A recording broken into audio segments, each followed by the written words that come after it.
Well, I'm getting old. I couldn't find my glasses. There they are. Now they're on my face. Okay, page 158. We pick up on Joan Johnston's surrender. Um, Since we were lost together, they could agree to call a truce long enough to pool their search efforts. I suppose it's possible. I wouldn't count on it. Did all the drama between our families have anything to do with why you broke up with me in high school? Or was this all about you wanting to leave me before I left you? She looked startled that he had brought up the subject of their brief stint as boyfriend and girlfriend. The fever must be affecting my judgment. Do I really want to open this can of worms? Yes, I do, Brian thought. If it was only her fear that he would have abandoned her that had kept them apart, he felt sure that could be overcome. Family pressure was trickier proposition. Vic didn't trust you not to hurt me, she said. She wasn't going to speak to me again until I broke up with you. She meant it. You couldn't tell me that at the time? What difference would it have made? You obviously didn't care one way or the other. You never said a word to try and change my mind, only because I didn't think it would do any good. You sent me a note. You didn't even tell me to my face. There are no way we could have kept dating once our families got involved, she argued. Within the past month, one of my brothers married one of your sisters, despite our fathers, despite opposition from me. You tried to stop Connor from marrying Eve? Brian snorted diversively. I knew from my own experience that getting together with a gray hawk was an iffy proposition for a Flynn. This is page 159. He watched Tag drop her gaze, acknowledging the guilt truth of what he said. And I had my divorce as an example of what can go wrong when two people don't know each other well before they marry. But despite making a marriage of convenience, my brother and your sister seemed pretty damned happy the last time I saw them in church. That's because Eve had a crush on Connor in high school. She was already half in love with him. He arched a rueful brow. What makes you think I didn't love you? You never said so. You weren't listening, or you conveniently forgotten what you don't want to recall. I distinctly remember saying the words, flippantly. You said, quote, I love you, end quote, flippantly. He frowned. I don't think any man says those words without considering what they mean. Men say sweet things to get what they want from a woman. You mean boom boom. But we already were having boom boom. So why did you dismiss the possibility of what I meant and what I said? Because I didn't for a minute believe you. Why not? She looked uncertain. You couldn't have loved me. Why not? What does saying, quote, I love you, end quote, mean? She countered. How do those words change anything? Page 160. I wanted to share everything with you. I wanted to tell you my secrets and hear yours. I wanted to hold you close and take care of you and to be together forever. 17-year-old boys don't think like that. He shot her back a sardonic look. They don't? How would you know that? You don't have any brothers. From what you've told me, King wasn't around much, from which your brothers or uncles, cousins, or other boyfriends. Did you learn that how boys think? She pursed her lips. What kind of secrets would you have shared? You're changing the subject. Not really. If you want me to believe you, tell me something you would have shared with me. All right, I was afraid when I first went out with you that you were dating me just so you could dump me in some embarrassing moment. I was. His eye raised an eyebrow as if he thought to say, thought so. She hesitated when asked, if you believe that, then why did you go out with me? Have you looked at yourself? You were the most beautiful girl in school. She wrinkled her nose. At least in my eyes. I remember you were always laughing. I wanted to be part of whatever it was that kept you feeling so happy. Have you heard of laughing to hide the pain? You weren't happy? When I was with Vic, I always felt good, like I belonged, but most of the time, no, I wasn't happy. Page 161. Why not? Now you're asking me for one of my secrets. I think I'm entitled. She hesitated so long he thought she wasn't going to speak, and at last She said, "My mom ran away. My dad was always gone. I grew up feeling like there must be something wrong with me if my parents didn't love me enough to want to stick around." What about your twin? What about Leah and Eve? Are you going to tell me they didn't love you? It's not the same thing. I wasn't very old when my mom took off, but she took something from me, something of me, when she left. Leah's done her best, but I think she feels the loss of our mother even more than I do. Maybe my father could have filled the hole inside me if he'd hung up around us more, but he didn't. So you didn't believe that I could love you. I didn't believe anyone could love me. He wanted to comfort her, but what do you say to someone who felt so unwanted, so invisible? Especially when you loved her yourself and that love had been so soundly rejected. The silence stretched between them. "I'm glad you had Vic," he said at last. "The two of you were like this in high school." He twisted his fingers together.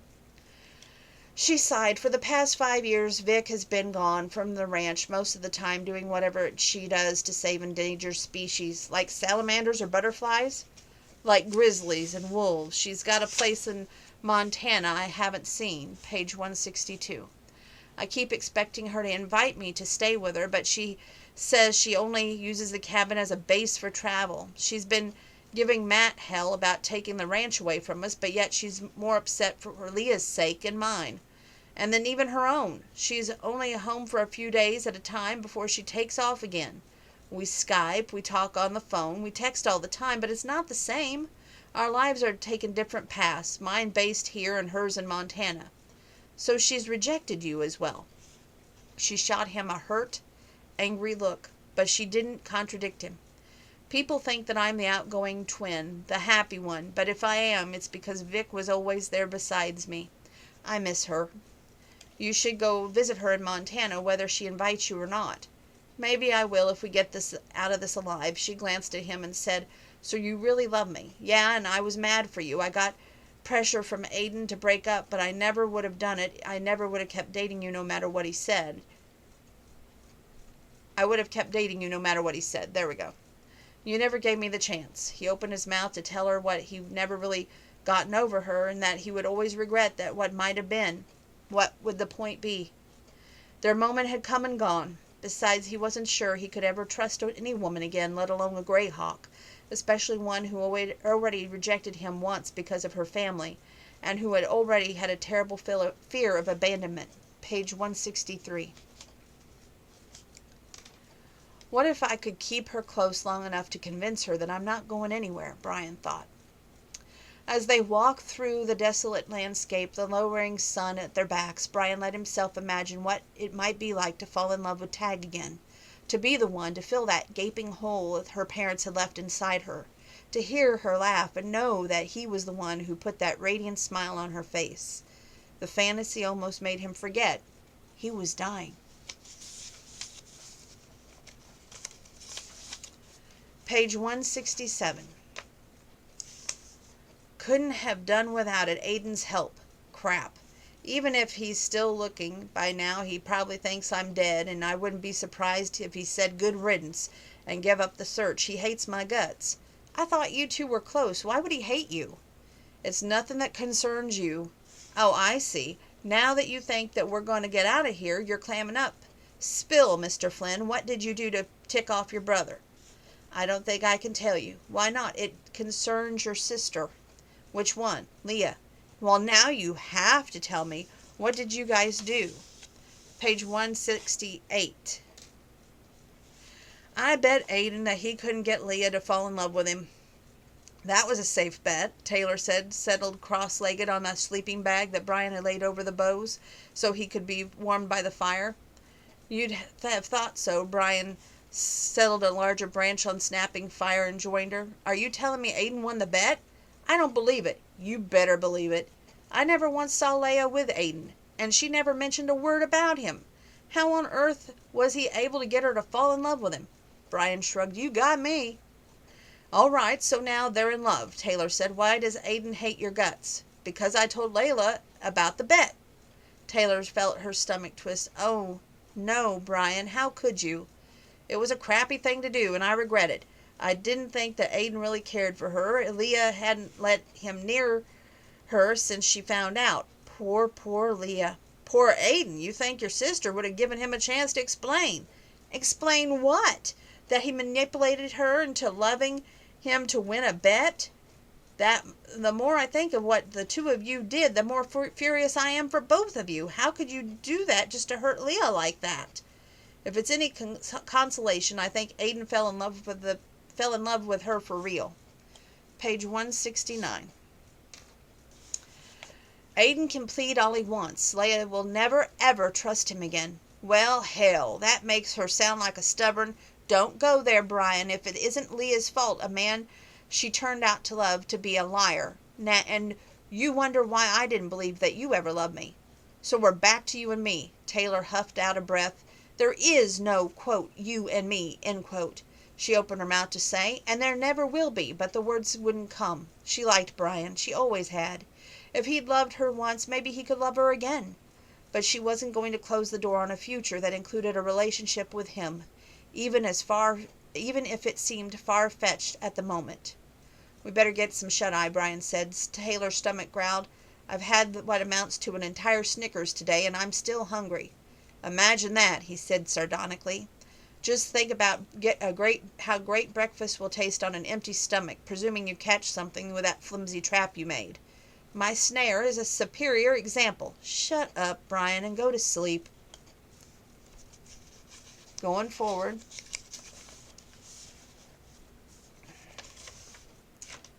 Page 181.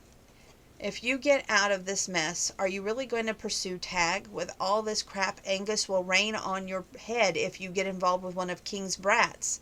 That's the sisters. After what you did to mess things up between Aiden and Leah, Aiden will go nuts.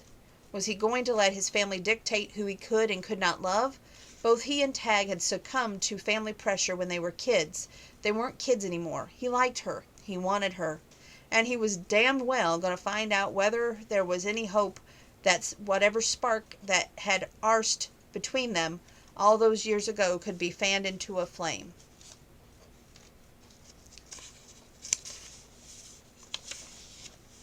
Page 188 and 189. She gave the sky a lengthy examination. Though the tall pines, the clouds were merely gray overhead, but in the distance they had darkened to an angry purple bruise. How can you tell the storm is coming this way? I've studied it a bit, and I have lots of experience praying for rain. She laughed. I guess you would. I've seen how hard you smoke jumpers work on the ground. All that digging and cutting and whacking at flames. I don't know how you do it for hours and days on end. Or why you do it, for that matter. It's brutal work and in awful conditions, and I know the pay is good, but you don't need that money. What's the attraction? I love the challenge of it conquering the fire. It's the most primal sort of battle. Man against the elements. I even appreciate the fear, that part of the creature, that the excitement knowing that your life is on the line. Jump from an airplane onto a small clearing surrounded by burning forest is literally a death-defying feat. The fire could turn and kill you in seconds. The cherry on top is the fact that you're doing something extraordinary, something that not many people can physically or psychologically handle. It's addictive, and that's why smoke jumpers come back year after year. And that was page 189. Page 198. It's true, I made a bet with Brian. She felt her throat clog, his admission, and her eyes burn with threatened tears. His admission.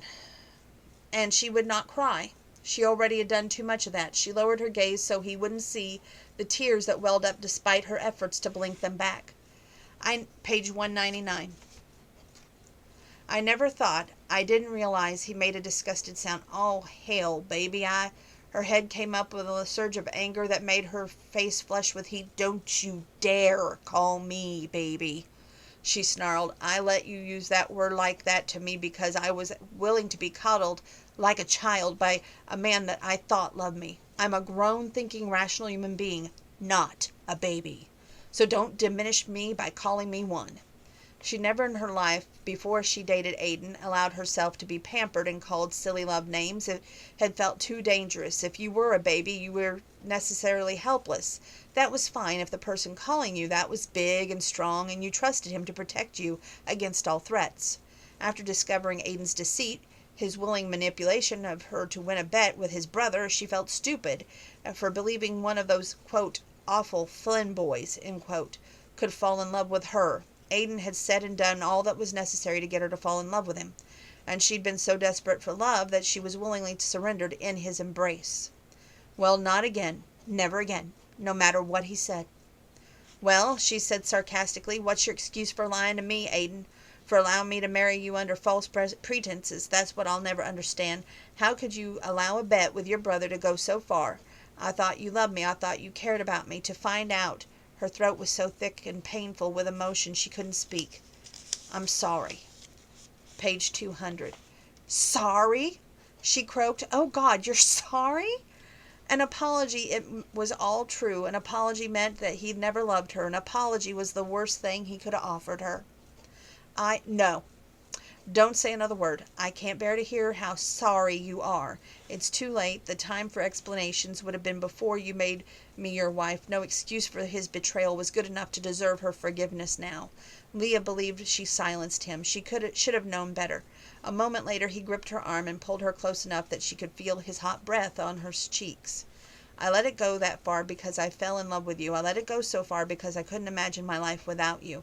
I let it go so far because I feared exactly what was happening now. I knew if you ever found out, you'd never forgive me or believe me for when I told you the truth. He hesitated, then admitted, I never intended to fall in love with you. She winced and bit back a moan. He shook her head and said, Look at me, darn it. Well, she did, and his eyes were filled with anger and hopelessness. Don't you get it? He raged. I didn't want to lose you. I never intended to love you, but I do, more than I ever imagined possible to love anyone. Leah believed if he hadn't wanted to fall in love with her, she was finding it impossible to believe that he had. Page 201.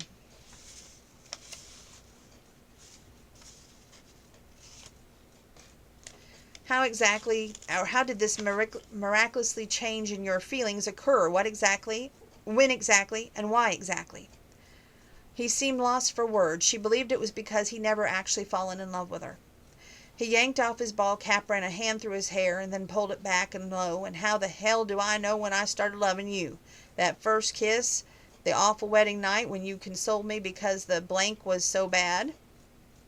Somewhere in between. The point is, I love you, Leah, and I didn't tell you about the bet because I could see no good reason for forfeiting a lifetime of happiness over a ridiculous wager I made with my brother, which you had no way of ever discovering. I would have told you someday, she snorted, but not before we'd been married long, that you were so sure of my love that it wouldn't matter. He followed that proclamation with a searing kiss that curled her toes up in her boots. He might have kept on kissing her, except the helicopter appeared overhead, and a passionate kiss between a Greyhawk and Flynn would have been difficult to explain. Instead, he let her go and turned to wave a hand at the copter pilot and gesture toward a landing area. He cleared while they were been waiting. Leah was left breathless and speechless. She hadn't accepted Aiden's apology, but where excuses were concerned, he'd come up with doozies.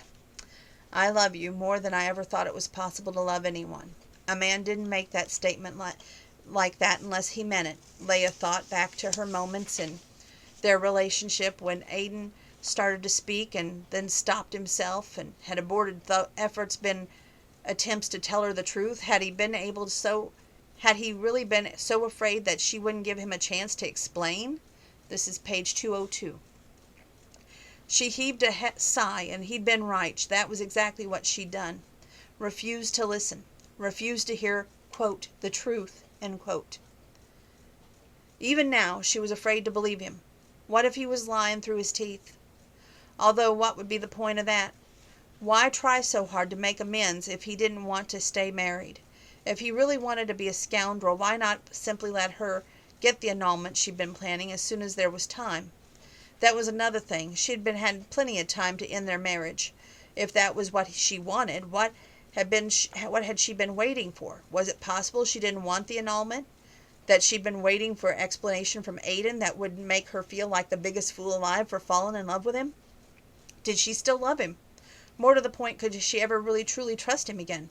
Could she ever make herself vulnerable enough to be the one who was, quote, cared for, end quote, in the relationship? Leah had spent her whole life caring for others, which is why it had been such a novelty to be called, quote, baby, end quote, and to willingly to let Aiden, quote, take care of, quote, her. She had done her best to reciprocate, cosseting Aiden in a way that she never imagined a man might enjoy.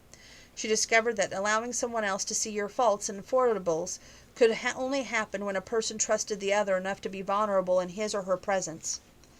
Page 203.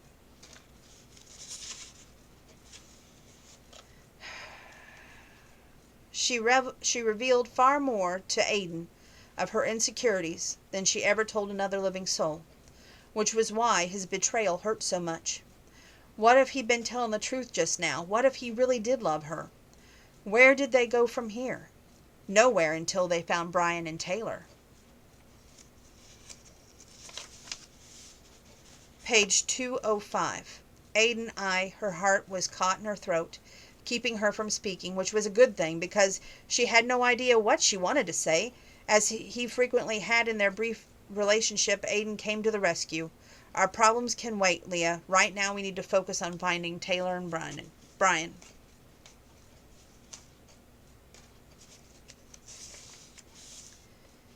Okay, this looks like a little short. We're going to stop after 207 for tonight. And then, like I said, I looked for this to go for a long book review. So, 207. He never imagined Tag would come back into his life, that he might have another chance with her. But if they survived, there was the rush. Things weren't looking too good for him, which is why he hadn't said anything to her about the future. Tag was in good shape, and she was smart. With a little luck, she might make it, but better not to say anything that would have her grieving once he was gone. She needed to concentrate on staying alive. If she cares about you, now this is what he's thinking, and it seems she does, won't she grieve whether you speak or not? Tell her how you feel, Brian, while you still have time. I'm going to leave you with that tonight. I'm telling you, this has been one of my favorite books, and I don't usually share this many poignant views with you, but with two couples and two different things going on, one trying to find the lost couple and one trying to survive in the wilderness, if you will, after the plane wreckage, it's definitely a must-read situation, kind of a Indiana Jones meets Nancy Drew, if you will, situation, because they have to both work together, but they're trying to find each other so hard. Will they find each other? Only way to know is stay tuned. We'll keep you updated tomorrow night with another book review. That's tonight's book review for page... It's not really a review, if you will. I would say more of a book reading tonight. The review probably won't happen for a while. We've got a lot to still read. However, in the book news, I did finish reading another great book today. Book 1, Debbie May Comer, Denim and Diamonds. Let me tell you, that one, look at those moments. It's going to probably be a 4-page book review.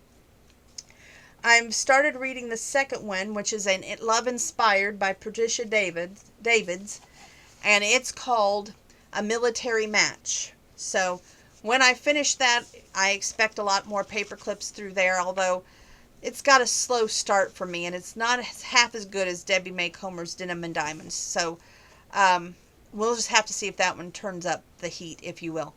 But this one, I am now a new fan of Joan Johnston, and I've got to find all of her books.